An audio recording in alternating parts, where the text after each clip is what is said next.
We're very lucky to have with us live in the studios this morning Dorli Rainey. Dorli Rainey is a longtime local activist and former Seattle mayoral and King County Council candidate, and she's in this morning to talk about her experiences being a local activist. Dorli, thank you very much for coming in and spending time with us this morning. Thank you very much for asking me. It's a true privilege to be here. So start out and give us some of your history. When did you first come to the U.S.? I came in March of 1956.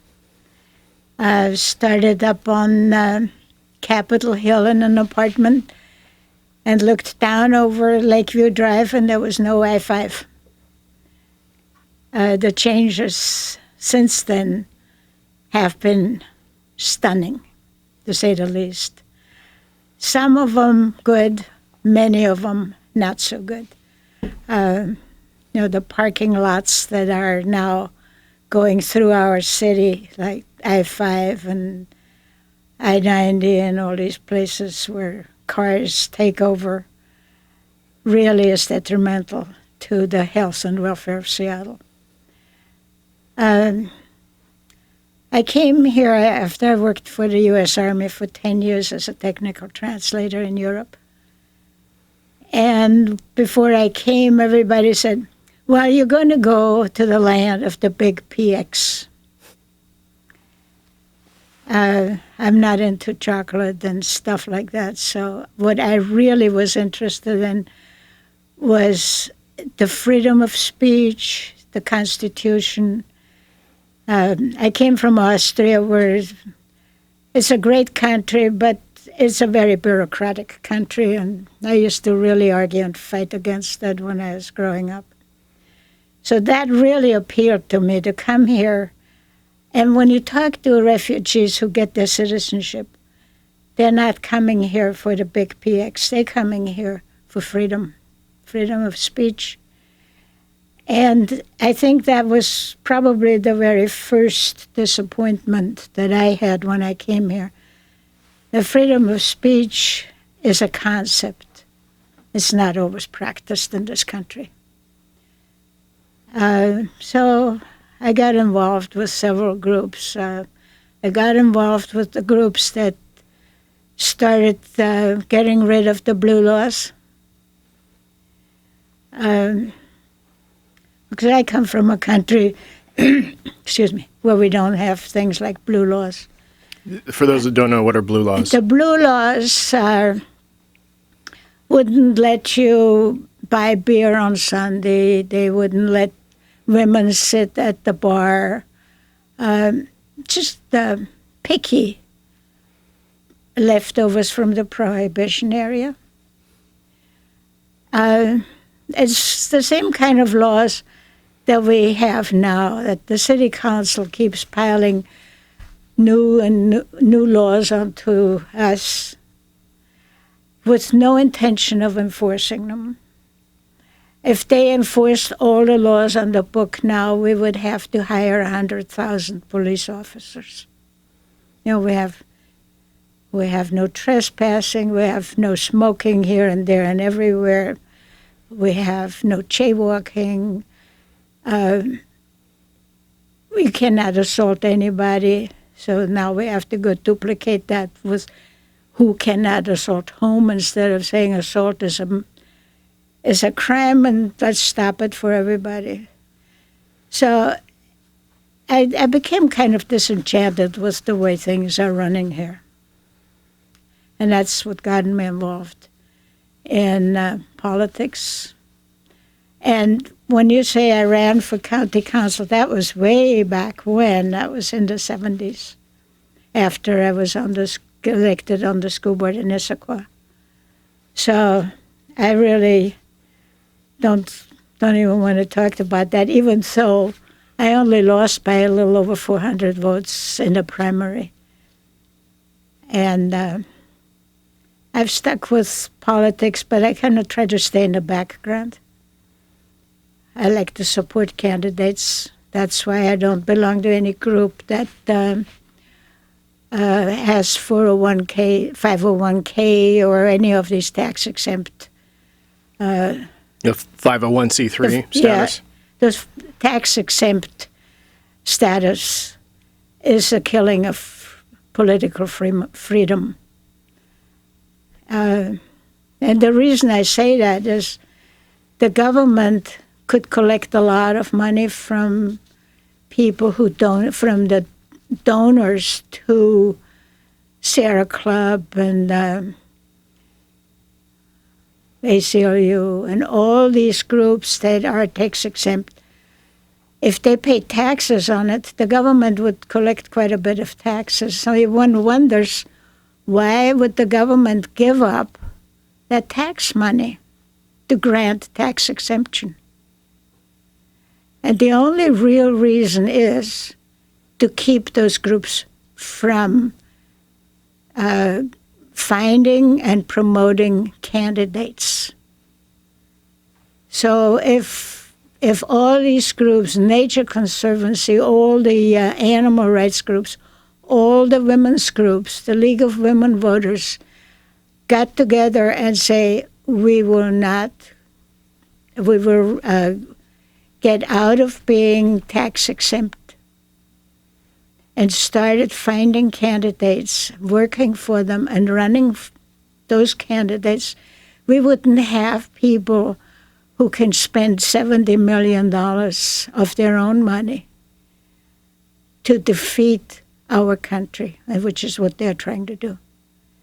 So I really think we need to have a real sea change in how we look at our tax exemption. It muzzles political action. So that's the kind of work I like to be involved in.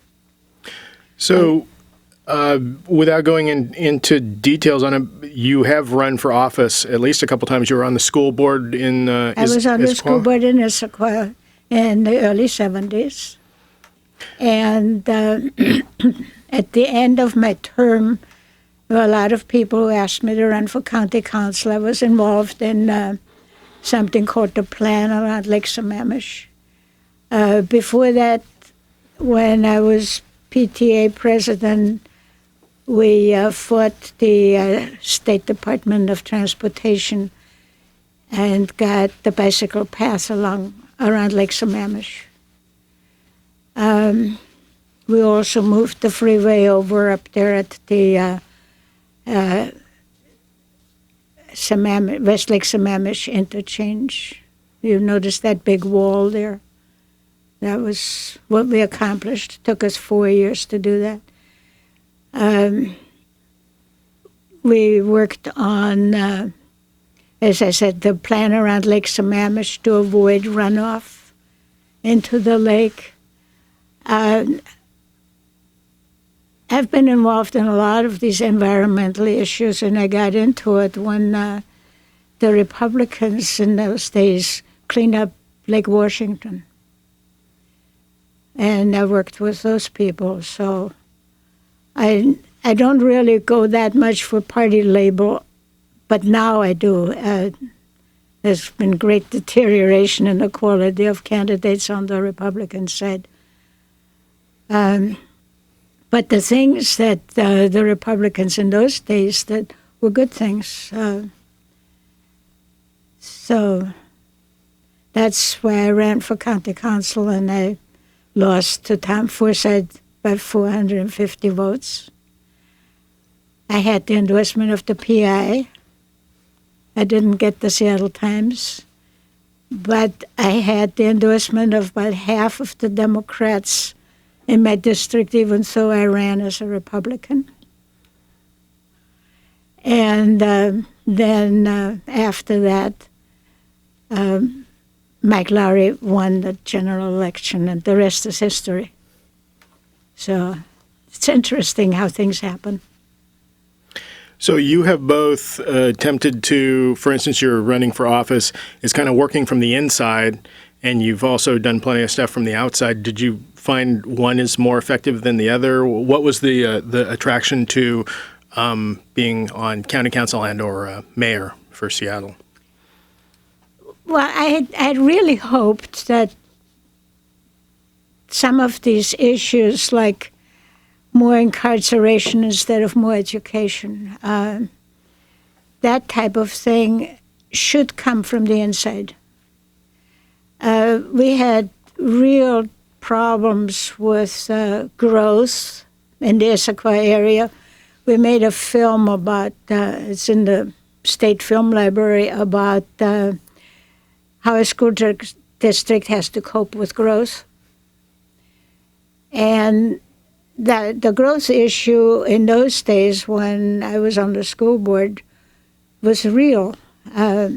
If you look up now, what is the city of Sammamish, used to be dense forest. There was one road up there, and it is now wall-to-wall development, and there was no planning in those days when they gave out the building permits to all these developers to plan for transportation, or to plan for the water supply. Issaquah was practically running out of water because of that, because the aquifer was beginning to run dry. So we had some real growth problems in Issaquah and no help from the county council. And with that background, I thought maybe from the inside it would help. It's just a real funny thing. I kept that report that we did, and it was paid for by the county council, the plan around Lake Sammamish. And when the critical areas ordinance came up again here 2 or 3 years ago, for some reason I had kept that report. I don't know why. I took it to the county council and I spoke to that critical areas ordinance. And I showed them the report. And everybody said, my goodness, I wish we had that. And I said, you have it in your files somewhere, but the council in those days refused to even look at it. So these things, sometimes it takes a long time for some work you do to come to fruition. I have learned a lot of patience in my days. When we wanted the, the bicycle path,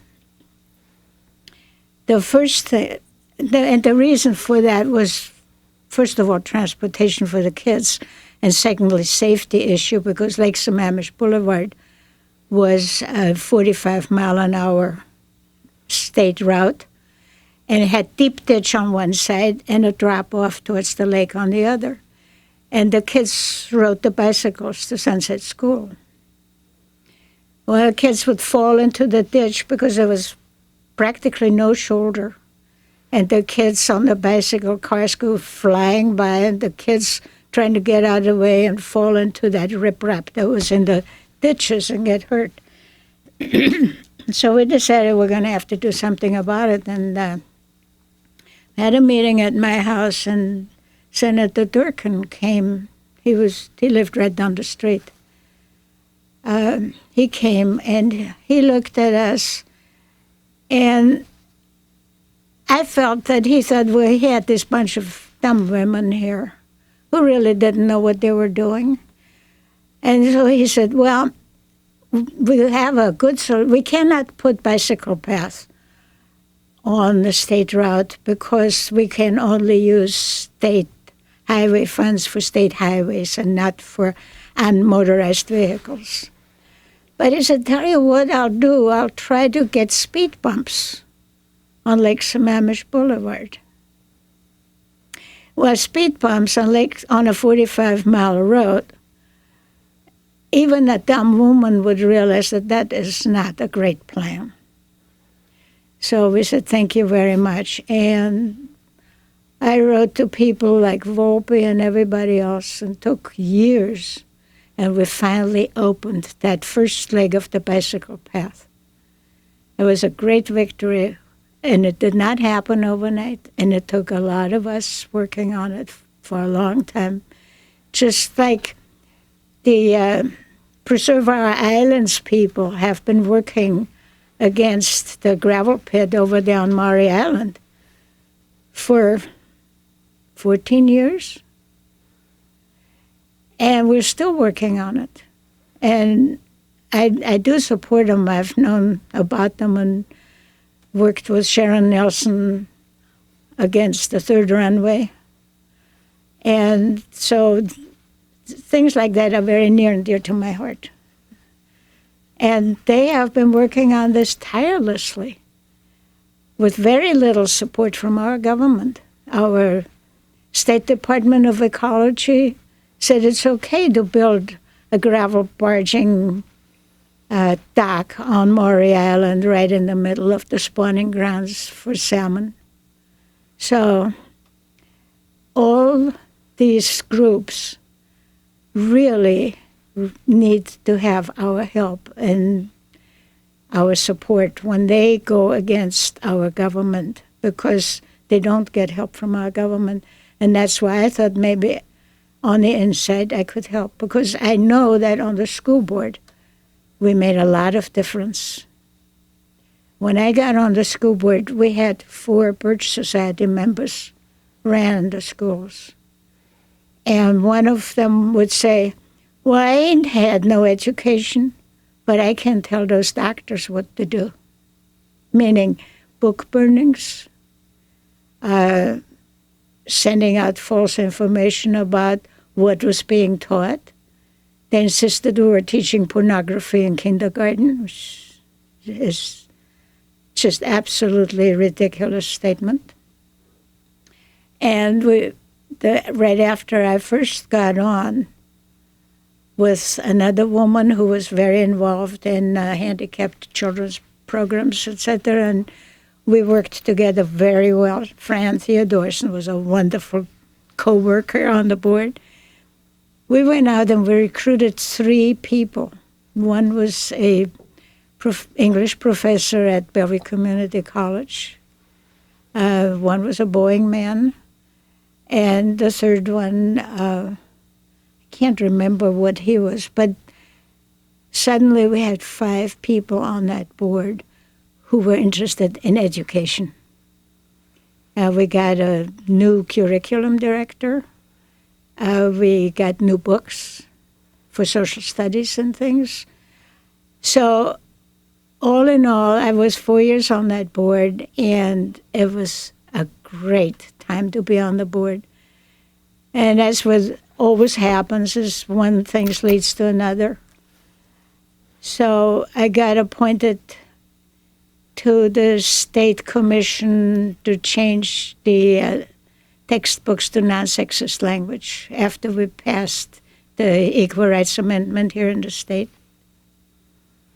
And there I met my role model, Pearl Wanamaker, who was superintendent of public instruction way back when in the McCarthy era. She got blacklisted. She was an incredible woman.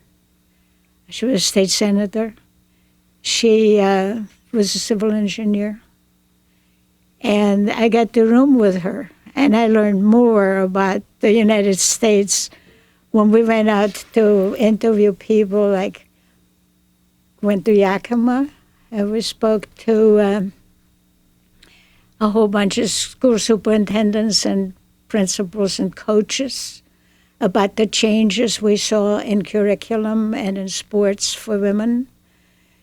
And right down below us sat a bunch of guys who were coaches and school principals. And one of them, just kind of in a stage whisper, said, well, can't you just say it now? Susie is going to come up and say, oh, Coach, I broke my fingernail. Can we have a timeout? And I just looked over at him, I snapped my finger, and I said, this is precisely the attitude we're here to change. They never said another word. And we did write the report, and we did change the textbooks to non-sexist language. And the whole thing finally wasn't even controversial anymore. Where before that, it was so many people didn't want us to do that. They felt that we were ruining education by giving women the equal rights, getting equal education, equal sports. And I am probably the Seattle storm's biggest fan, because I think the storm, without some of the things we did when we were younger, is what helped them where they are today. So I go to storm games, and I just scream until I'm hoarse. So you made clear that one of the things I think that people who are involved with enacting change, activists, tend to get very frustrated when whatever they're working on, they don't see results, or they see results in the opposite direction fairly early on, and then they suffer burnout and no longer participate in the process. How do you manage with keeping that long-term vision and not burning out on whatever issues you're working with? Well, I'm involved in enough things to where I do see a victory here and there. And, there's nothing that beats winning. That's the best thing to do. Even a close second isn't that good.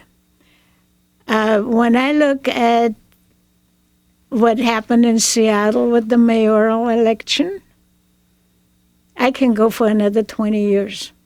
Just on the adrenaline I generated in that election. So I know there are a lot of people out there who don't feel we got the right mayor. But I ride the buses, and I do a lot of politics on the buses and the bus drivers. I organize them. And I find that the people are really with him. A lot of people say, good. He gives it to the people who have never listened to us. So he does not have the vocal support that people who write in the Times or in the PI have. But the grassroots are really behind our mayor. It is amazing what I hear when I travel around, and I go a lot. If they ever take away my bus pass, I'm going to feel like they cut off my legs, because I ride the bus morning, noon, and night. And, you get a diverse crowd on the bus. So I do my little political studies there, find out what the people are thinking. It's interesting. Talk about how engaging people one-on-one, you do it both at, I've seen you at public forums. You have no fear in going up and talking to the powers that be, but also to just average everyday citizens. And that seems to be very effective for you. Well, I don't like to go and argue with people, even though I do have very strong opinions. I get on people's nerves sometimes and don't tell anybody. I get on my own sometimes. But I do like to talk to people. Like when we were down there in Bingen protesting the drones, which are manufactured down there on the Columbia River, not far from where we have Hanford spewing their nuclear wastes into the Columbia River. There was a counter demonstration by the Tea Party people in town. And one particular man kept coming over to our side and being very, very upset and vocal. And I got to speaking to him, and I spoke to him for about 20 minutes. He had a sign that says, I love in situ, which is the corporation that makes the drones, and I hate socialism. Now, he was old enough to be on Social Security and Medicare. And I started by saying that I know that you're upset with our government. And then let me tell you, we have something in common because I am upset with our government too. And so we started talking, and after about 20 minutes, he thanked me. He said, nobody's ever told me these things. I never knew this. And as we parted, he says, thank you. It was great to talk to a smart woman. And to me, that was what I've been trying to get done my whole life. I was a culmination of trying to study everything enough so I know what I'm talking about. And, excuse me, and then to translate that into talking to people about the issues that affect all of us. So that was, to me, that was a wonderful, wonderful moment. I stand with Women in Black every Thursday from 5 to 6. And we hand out leaflets every Thursday. We have for over 8 years now. And have different topics every Thursday that one of us writes. And I would not miss that. That's the most disciplined group that I know of. We stand in a silent vigil. We hand out these flyers.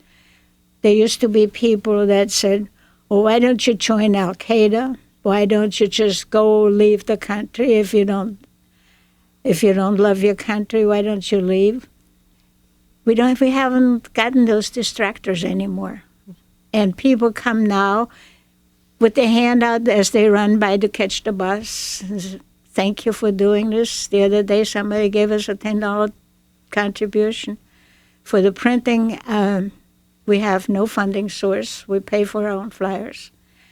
And that, to me, is the most sustained effort of public education we're doing here in Seattle. So, and do you see that as a good model for an organization? Obviously, one that you're interested in. Consistency. You can't hand out a flyer one day and then go away and hope that everything will fall into place. You need to be consistent, constantly doing it, so you become part of people's lives almost. Oh yeah, I'm going home from work at 5:15 and then pick up my flyer. Only about a minute left. What final thoughts would you like to leave with people for today? I would like to see more people really involved in the issues in our country. From the WTO, which helps bring us things like oil slicks, to just what's happening in the city with people being polarized about homelessness. I would like to see people more open to new ideas. And I really want to see a mass of people out to demonstrate when they're upset. All right. Well, with that, we're unfortunately out of time for today. I want to thank you very much for coming and spending time with us this morning. Thank you.